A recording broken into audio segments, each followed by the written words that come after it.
High temps in the mid-40s. And Brian, we're getting into the 50s by the time we get towards next week. You're looking real pretty over there, Brian, by the way. Oh, you're just jealous, Sam. Well, bee season in Connecticut is beginning.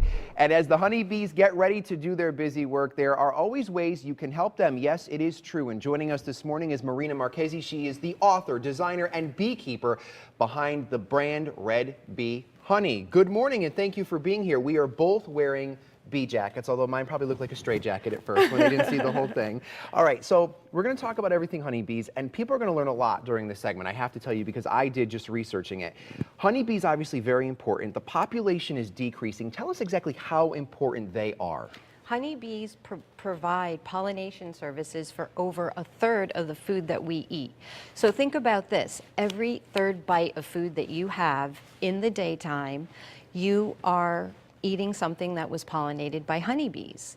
And I brought today some of the different foods that we eat every single day that are pollinated by bees. Without bees, we wouldn't have oranges and apples and obviously a lot many of staples herbs for people to eat, all these herbs. So basically they help pollinate all of this stuff. Yeah, fruits, vegetables, herbs, spices, nuts, seeds, all pollinated by bees. Now see, I don't think people probably realize just how important or detrimental it would be. I mean, if we continue to see this decrease in the population, I mean, the impact is going to be felt tremendously. Yeah, and honeybees pollinate some of the foods that we eat traditionally on holidays. Think about 4th of July without blueberry pie. I know. Or Thanksgiving without apple pie, cranberries, or sweet potatoes. And then pumpkins on Halloween.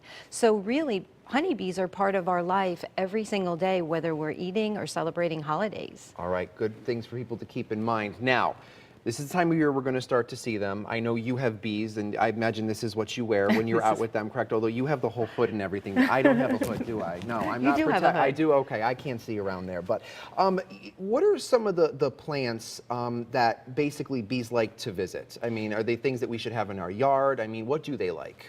They're basically out foraging for pollen, which is their protein. They bring it back to the hive, they feed their young, and they're looking for nectar because they're making honey, and honey is their carbohydrates. So you can help honeybees by planting different flowers throughout the season that are going to bloom and provide pollen and nectar for bees. And I brought some herbs, which are very, very easy for anybody to grow.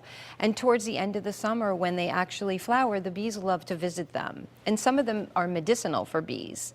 So anything that you can plant, especially dandelions and clovers, we have to think about, you know, calling them weeds because they're very important sources for honeybees. And when we see them in our yard, you want to get rid of them. So Yes. should people just be leaving them there or not getting rid of all of them? I mean, what would your advice be? I mean, ideally, they're very, very important, not only for honeybees, for many, many of our native pollinators. They provide nectar and they provide pollen for them. So, you know, we're told that we're supposed to get rid of them, but really they're important for the whole environment. All right, wow, a lot of information. I want to talk about the blue jeans we have here because these have to do with bees, and I want you to tell us how.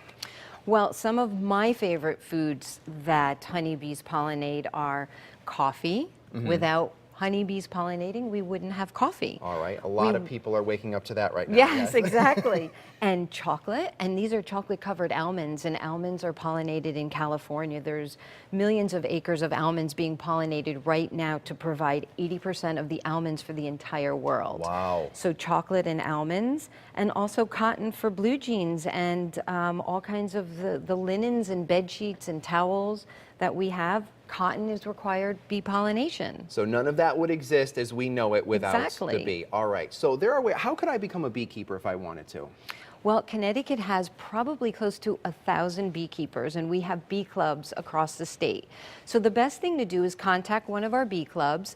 You can find them on the internet and join and go to a meeting. And you meet other beekeepers, find a mentor, and you can go to workshops and engage with bees and then decide if you actually want to take the plunge and become a beekeeper. And there are ways that people in Connecticut can support the beekeepers here in our state by buying local honey. Buying local honey is supporting the beekeepers and all of the good hard work that they do to keep our bees healthy and safe and alive.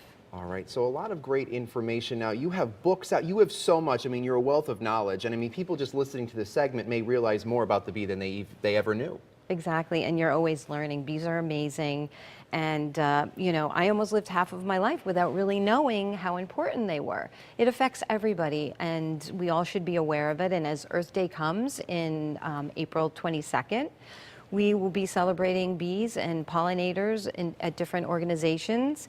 And I'll be speaking at Earth Day in Fairfield. I think that's April 19th. And then also I'm going to be speaking at the Albertson Memorial Church in Greenwich, talking about bees and getting everybody excited about summer, spring, if it ever comes. Which we're looking for, obviously. So a lot to learn now. Can I keep the jacket? Yes, you Is may. it, even though it's a little small? You're going to need it when you come visit Red Bee Apiary. I know. I plan on doing that. So Marina, thank you very much. A lot of great information. We appreciate it. And of course, we're going to put all of your information on our website. All you have to do is go to WTNH.com, click the On Air tab, and pull down to the Good Morning Connecticut weekend section.